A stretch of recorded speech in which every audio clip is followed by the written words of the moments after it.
This is my may diagram, the counter binary counter circuit diagram.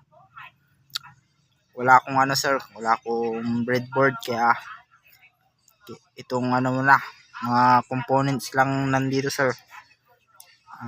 My explanation sir is you can use the 555 IC, then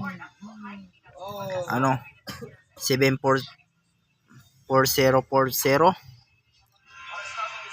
then the 9 lead, then 1k resistor, 10k resistor, 1k, then ini 100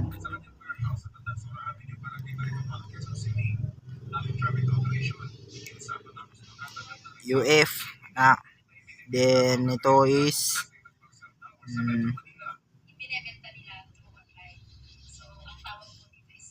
2 UF, 2 ba?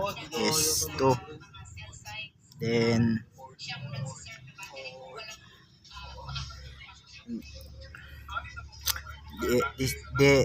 dito yung battery sir. Battery, once na mudagan ang kuryente sir, papunta sa sa number 8 sa tag nito 555, and number 4 connected siya sa 16 sa 74040, then ang resistor here na 1k padung sa connection 7, then dito rin connection rin siya sa papuntang 6 and 2 sa timer.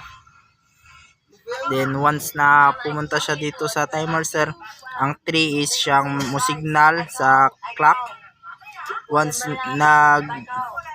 nagbigay siya ng signal dito sa sa 74040,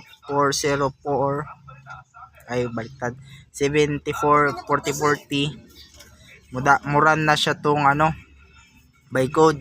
For example, ang mauna is kining number 1, number 2, 3, dito pataas na, itong lead 1, lead 2, lead 3, lead 4, 5, 6, 7, 8, and 9. Once na mudagan siya, babalik ulit siya dito sa sa timer.